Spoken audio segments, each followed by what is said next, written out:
like our roles, especially as a family, is like whatever I can do to make her life easier, like I'm going to do, and then vice versa. Welcome back to the Leaders Only podcast, where we talk about business, leadership mindset, and just pretty much anything revolved around building an incredible life.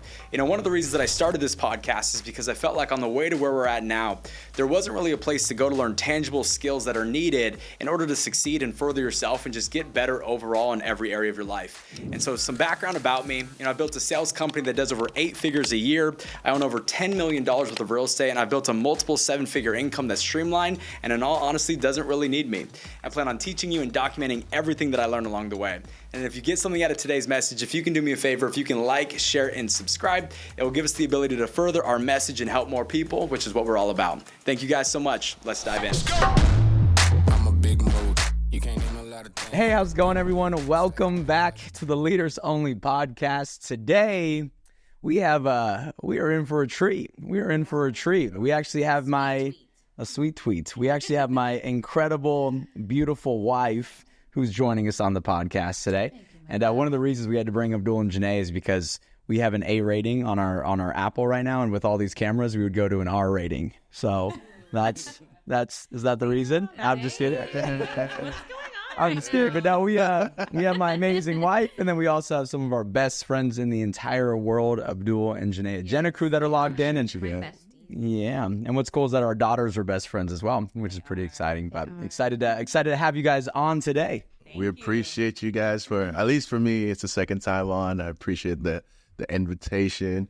I know Janae is her first time, right? So she's a little nervous. We had to get Abdul a bigger ceiling because the last time he was in here, he didn't fit. Yeah, I know. This time I don't have my suit on, so I have breathing room. Yes. So I'm excited to bless you guys that are listening today, right? So we're going to go ahead and just dive right in.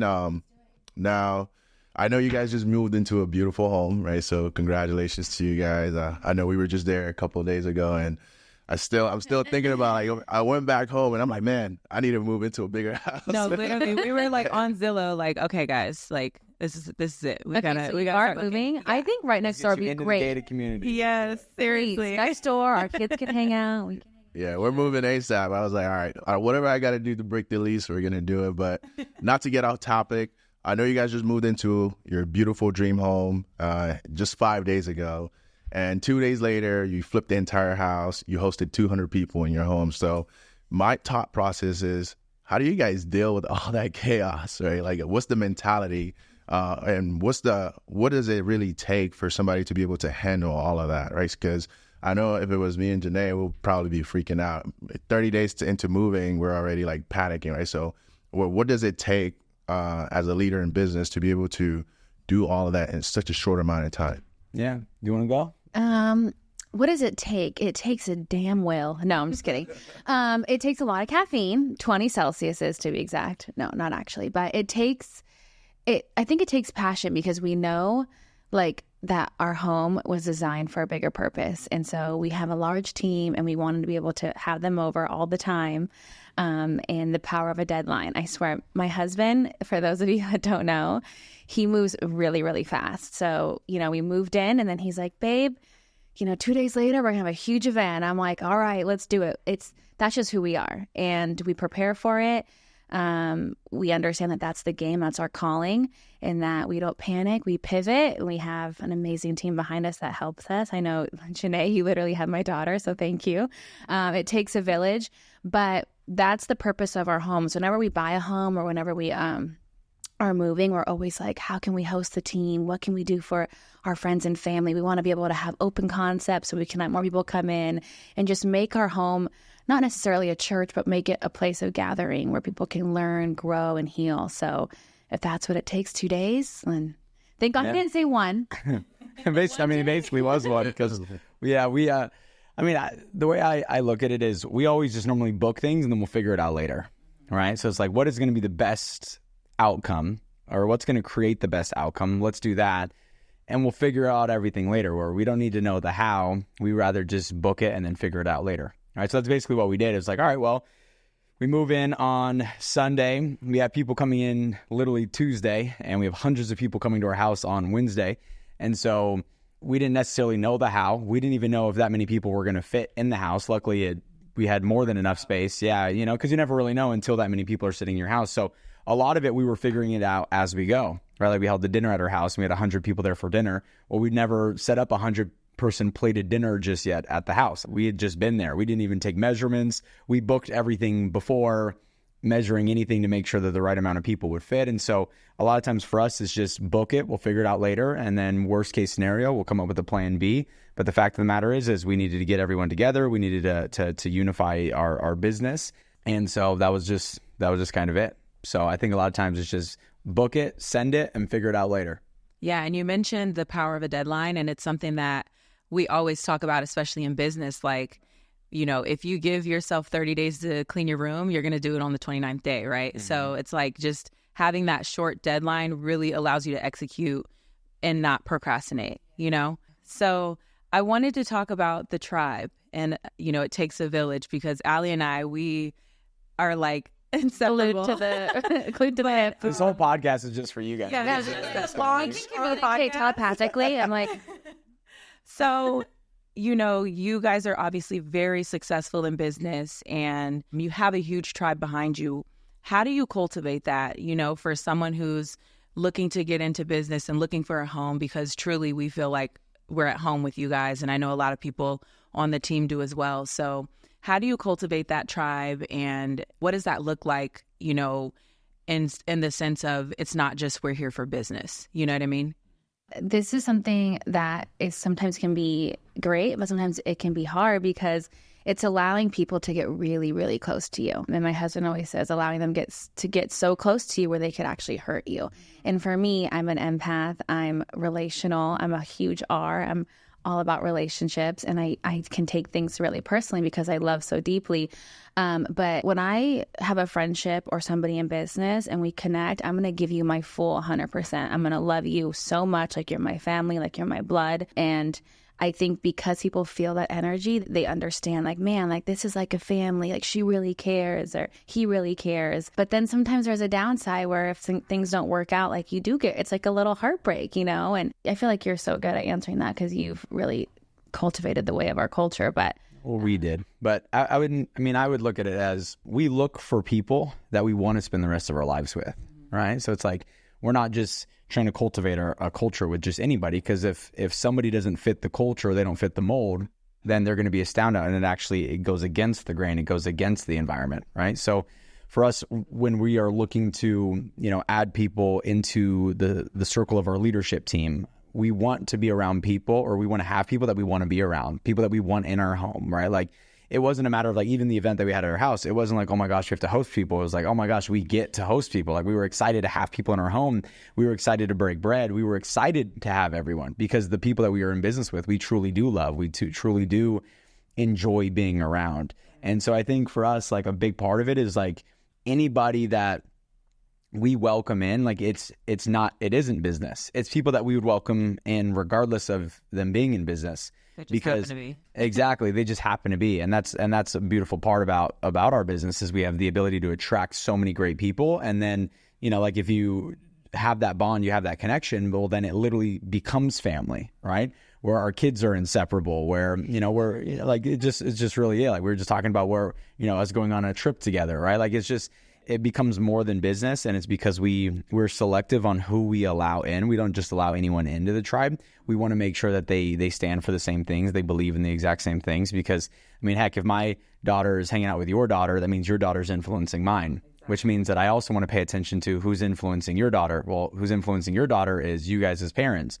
Well, I trust you guys as parents. I trust what you stand for. I trust what you believe in. I know how you guys operate. We believe in the same things. So now I no longer have fear of my daughter hanging out with your daughter, because I know the association is good, right? So I think there's a part of that as well, is like, do we trust people? Or like, we don't just welcome people into our home. Like, do we trust them in our home? Do we trust them as part of our family?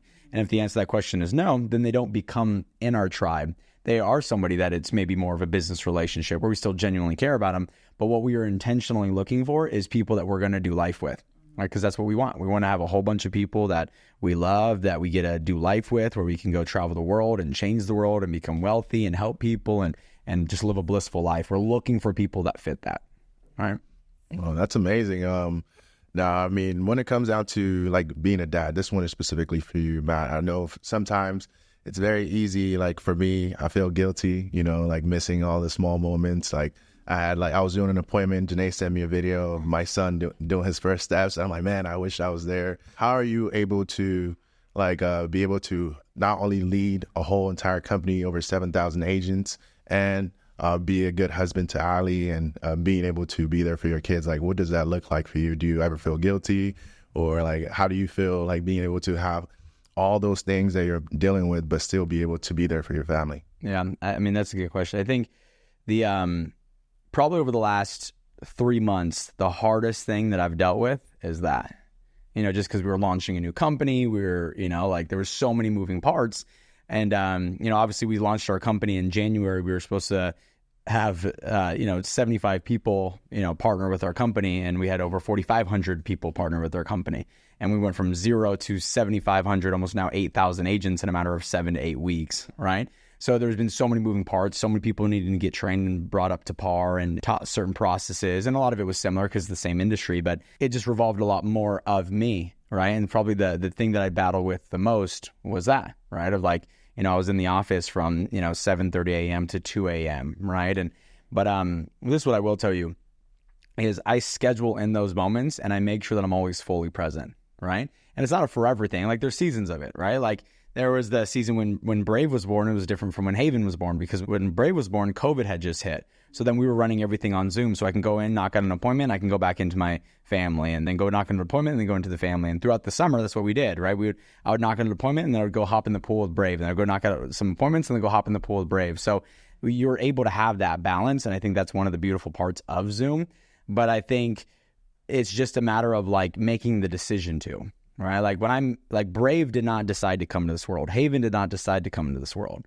Right, we decided to bring them into this world. So I have to show up. Like I just have this moral compass where I got to give my absolute 100%. Like no matter how tired I am, no matter how I'm feeling, no matter how it is. Because if I get home and I try to do my last couple of appointments from home every single day, so I can put Brave down or put Haven down or just be there as they get bath time, the whole 9 yards. But like when I get home, they're expecting me to be dad.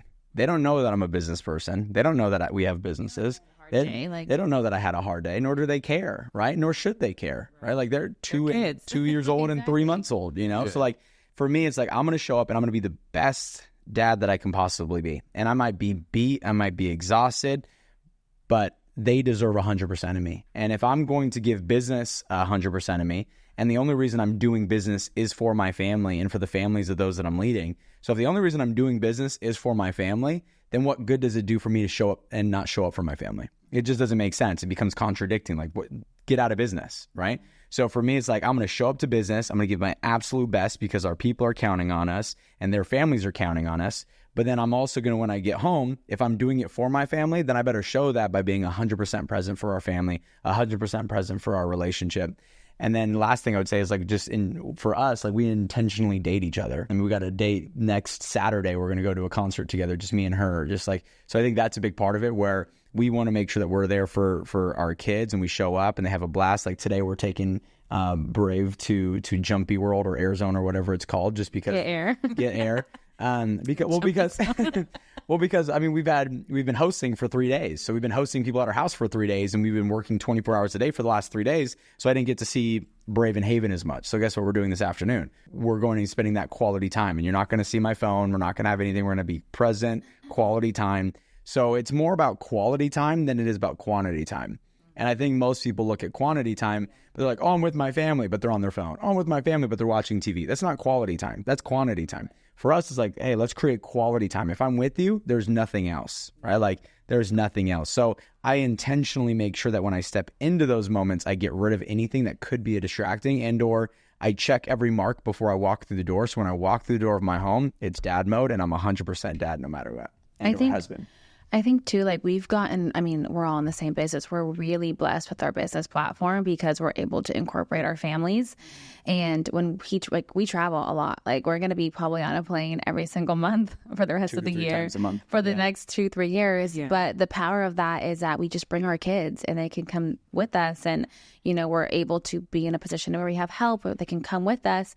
But then your kids are going you know? And so then our girls are hanging out at the pool, at the hotel, and having a blast. So like, they're not always with us, but they're with us, and they see the environment, but then they see the product of the hard work, and they get to experience it. And like, it's one thing to tell your family, I'm not going to be here, or I'm working so hard, or mommy's not going to come to this soccer game, or daddy's not going to show up to your recital, and then not deliver on the life that you promised them. And then you go to bed and you still have zeros on the board, and you're still down in the slumps or depressed or whatever's going on, and then you don't deliver. And that causes actually an abandonment in your children, because you told them one thing, but then you didn't deliver on the next. Or you told your wife one thing and then you didn't deliver. And then all of a sudden she starts resenting you, or your husband resents you. And instead of actually, like, if you say you're going to freaking do something, you have to do it no matter what. And I feel like Matthew has always operated like that. Whatever you said you were going to do, you know, you're like, babe, this is a rough season, but I promise we're going to do this, this, and this. And you never once broken a promise. So, and I know that's how Abdul is too. And you as well, Janae. So I feel like it's the beauty of following up, but then actually performing on what you say. So like I told somebody the other day, and I sat him down, and this was a hard conversation. And this is a conversation that most people don't want to have, right? But I sat down with someone and I said, listen, if you're not going to go do something, stop showing up, because I feel horrible taking you from your family. And I literally told him, I was like, listen, I love you. I think you're awesome. I think you're incredible. I think you have all the potential in the world. I think you have the capacity to be great. But if you're just going to show up and show up and show up and never go do something, I would rather you be at home with your kids, because now I feel like a horrible leader, because I'm trying to pull the best out of you. I'm doing everything that I can, and you're not showing up.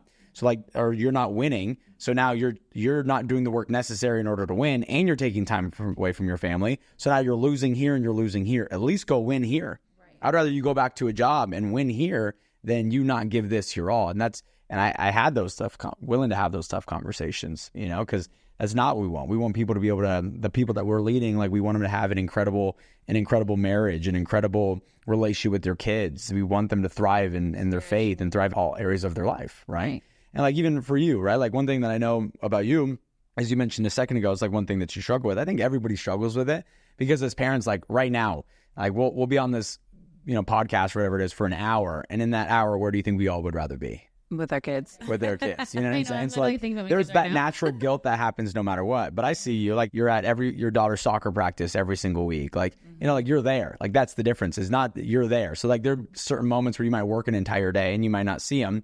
But then the next morning you're laying in bed with them for an extra hour. Yeah. Right. So I think it's just, you get in that time, right? It just might not be organized. It might not be structured. And I think that's what it gets heavy on people's hearts, is it's not structured or organized. It's random, but that's okay. That's okay. Yeah. Something that I know that Abdul and I have always studied about you two is reward versus punishment, right? So kind of like, okay, we're going to have a talk, family. Like we're going to bust it out for these next 3 months. It's going to be a really big grind, but then guess what? We're going to go on a trip to Disney. Mm-hmm. Then we're going to go on a trip to Cabo, like whatever it might be. And so, you know, it's great that we have the ability to do that. Right. And we don't, you know, the chaos of it all, like, is great, honestly. Exactly. Right. It's something to look forward to. It's something to work towards, I feel like, when we have that goal.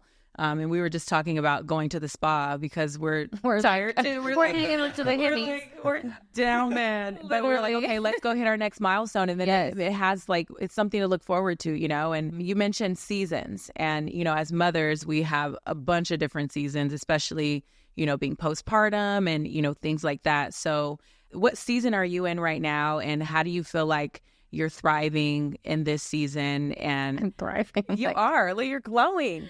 I'm still alive and barely breathing. No, I don't believe. I'm like, one thing about it is we're gonna sing a song. You don't like it, karaoke. Hang up now.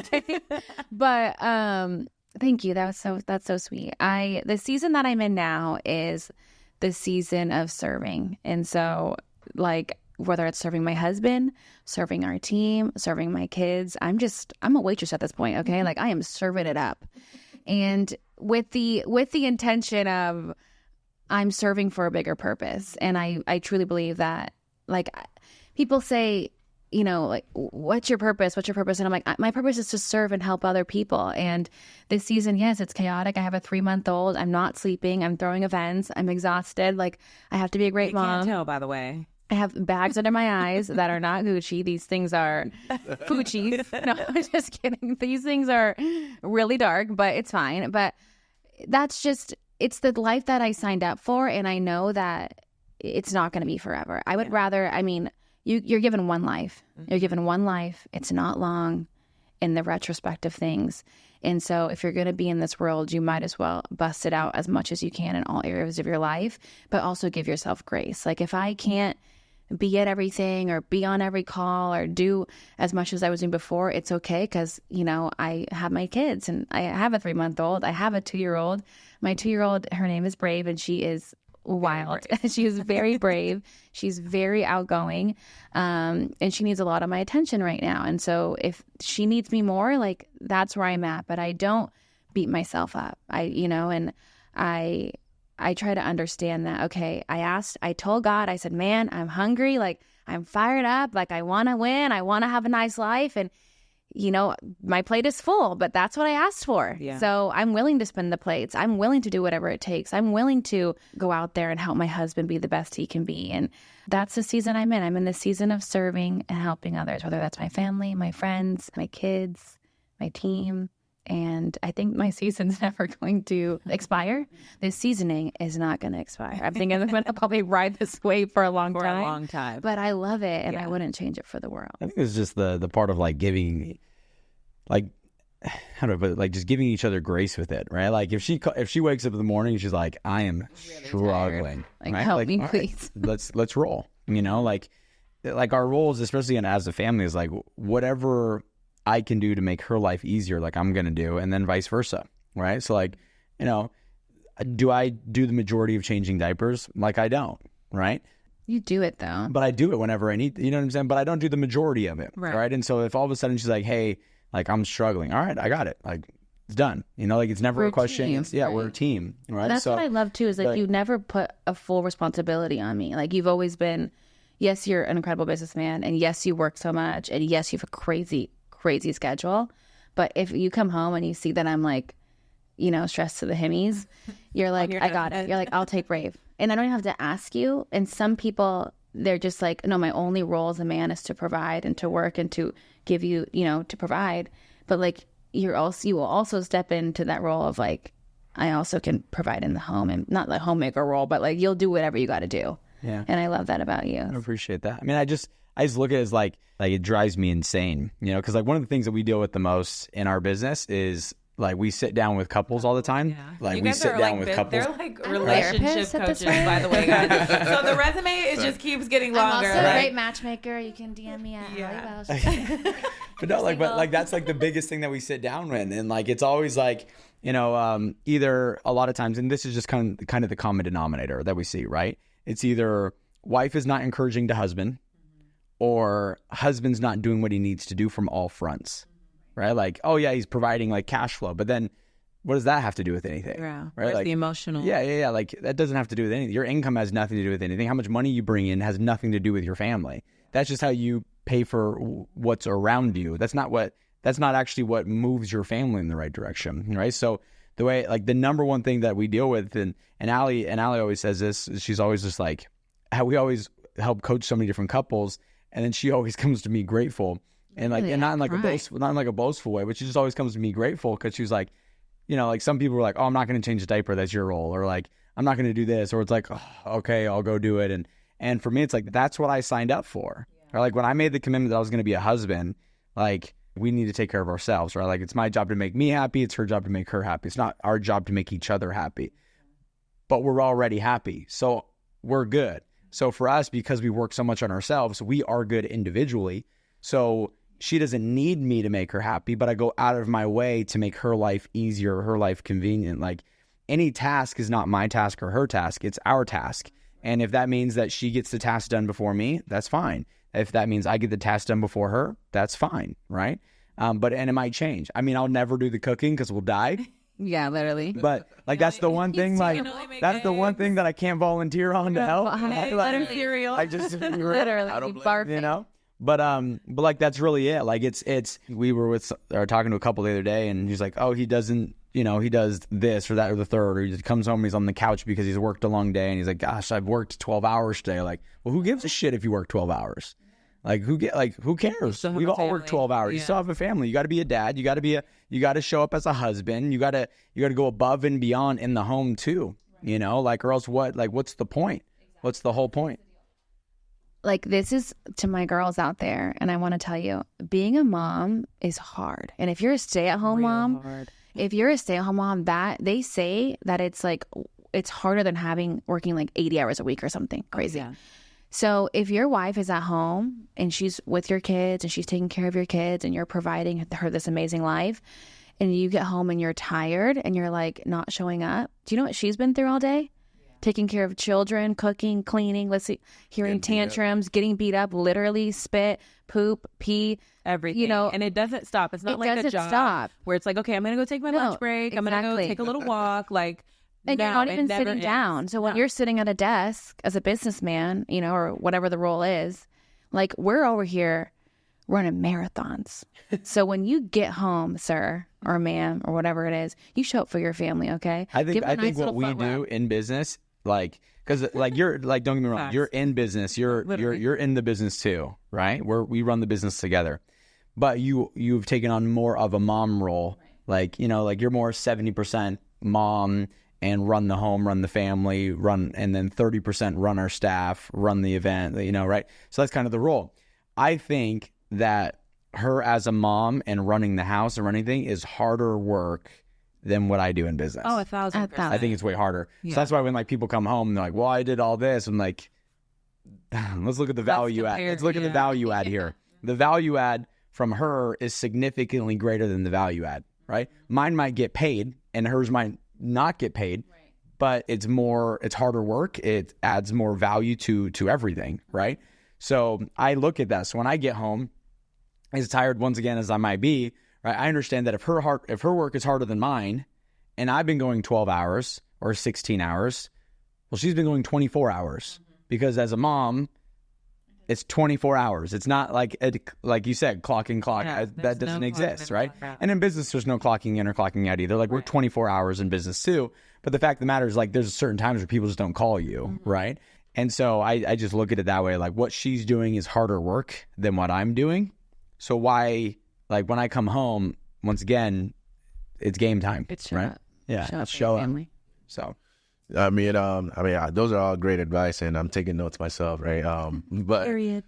You're like, do it again. But the question for you guys is, right? So right now, from the outside looking in, right? People are gonna look at you guys. You guys look very polished. You guys have a successful marriage. You guys are great parents. But was it always like that, or if not, how did you guys build yourself up to this point this identity that you guys are currently have? I'm gonna go over a polished woman. What would you say? Let's take them down memory lane. Alan washed my hair with 3 days. Yeah. Oh no. Or some of the challenges that you guys face, or like even to this day, You go first. You're so smart and cool. I want to be like you one day. Thank you. I want to be like you when I grow back.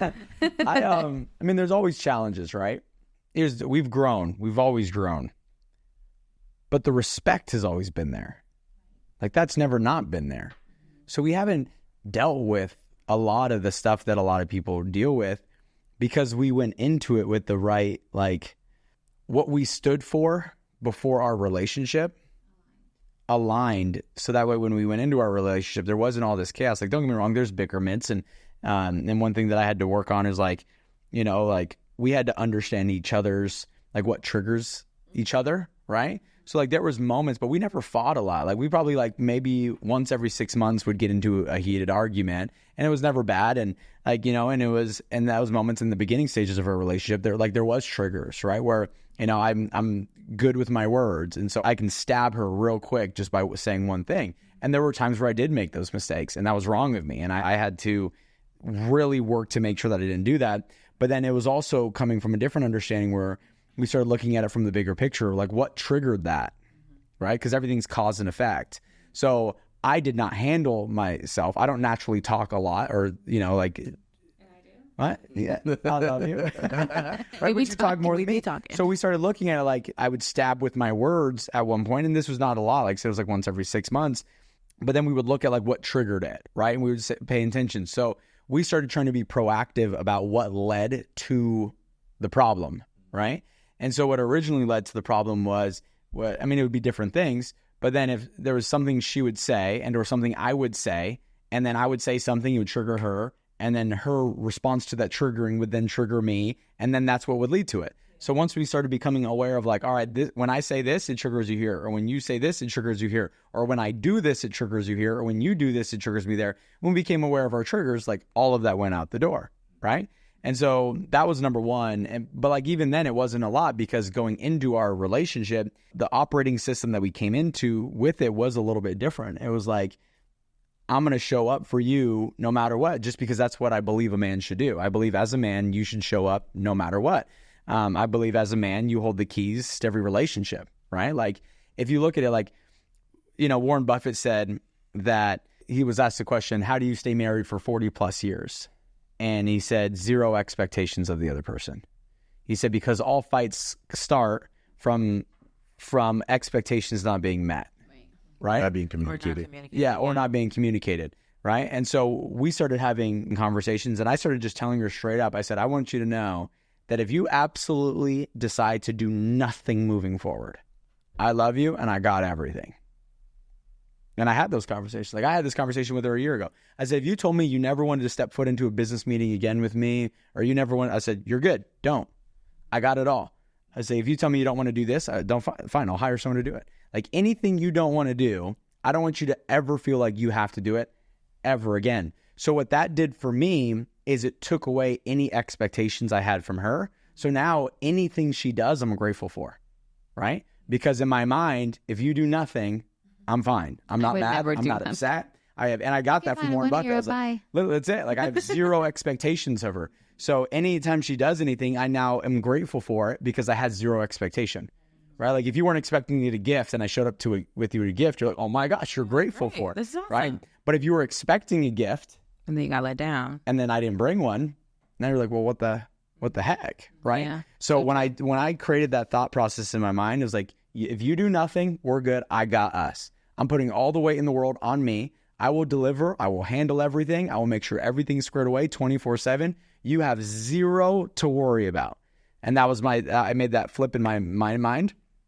And then after I made that switch in my mind, right, I started becoming a lot more appreciative of every last thing that she did because it could have been the littlest thing. And I'm appreciative. I'm like, oh my gosh, the counters are clean. I'm grateful for it. Yeah. I walk in, my food's in the microwave. Oh my gosh, I'm grateful for it because I took away all my expectations.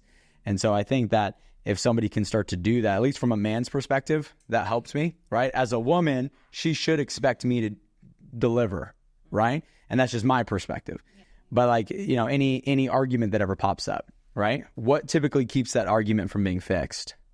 The man, right? If all of a sudden we got into a bickerment, I don't even know if that's a word, a bickerment. All of a sudden, if we got into like a tiff or whatever people want to call it, right? A fight club. What's the fastest way to fix it? Right? You ready?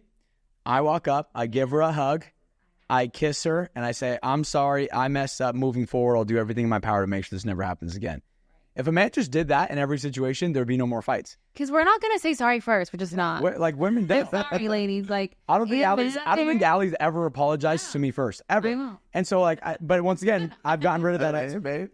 Yeah. I'm sorry. But I got rid of that. I got rid of that expectation. Yeah. Oh, you do?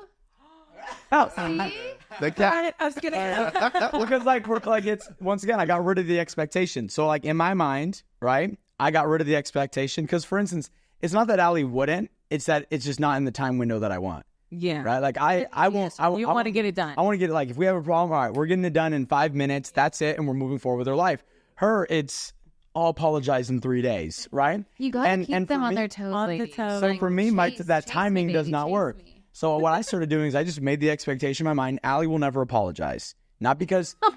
but like not in a bad way. I will once we start the apology that you initiate. That I initiate. So in my mind, I made that decision. I made that thing. Allie will never apologize. I have 0 expectations. So if there's anything that ever goes wrong, I'm dead serious. People are like, how is your guys' relationship so happy? Take notes, gentlemen. Hey, this is it. Your notepad out. I was like, I'm subscribing. You better pull up. That's my expectation. Allie will never apologize. I'm not mad at her for it, right? I like to seek the heat as fast as can, move on. I don't want to have anything on the back of my mind at any point in time. It slows me down. So anytime there's an issue, all right, I take responsibility. Hey, this is my fault. I love you, babe. I'm sorry that it led to this. I will make sure moving forward that this doesn't happen again, and let's move on. And she's like, well, I'm sorry too. And then all of a sudden we're good in 5 minutes and we're back to the races, right? Yeah. But what happens is like the male ego's like, no, I have to prove that I'm right. Well, I'm so glad that works for you. Yeah. Let's just stay fighting for the next 3 years, right? Like, and that's how most guys are. They're like, I got to prove the fact that I'm right. The fact is, you will never be right, because even if you prove that Abdul you're just right, has one tear. you're actually not, right? Because the moment a guy proves that he's right, you still lost. Yeah. You still lost. Yeah, like I was you're like, you not know what? cool. I'm wrong 100% of the time. And if you ever say that you're wrong, fantastic. I'm grateful for it. I have zero expectations. Once again, I've learned that to have zero expectations of anything, of anyone. So whenever they do something, I'm grateful for it. She does so much. And so now because she does so much and I have zero expectations, I'm constantly living in this state of gratitude. Oh my gosh, I'm grateful for you this. I'm grateful for that. I'm grateful for the mother you are. I'm grateful for the wife that you are. Because in my mind, it was you do nothing. And no, I'm serious. I think that's really powerful because as a woman, you know, and I can speak to the women, like when you know, and I'm sure for men too, but when you know your husband has all these expectations of you in certain areas, and then like you're trying to deliver, and you know, if you fall short in one area, then it's like you feel bad. So, you know, having that dynamic as far as you like, listen, whatever you do, I'm grateful for. So now if you do happen to fall short in an area, you don't have that guilt or feel that weight because your husband has already kind of established that whatever you do is good, you know? So I think that is a really important, and I hope people are taking note to that because I never really thought of that in that way, you know? So that concludes part 1. You guys can tune in next week for part 2.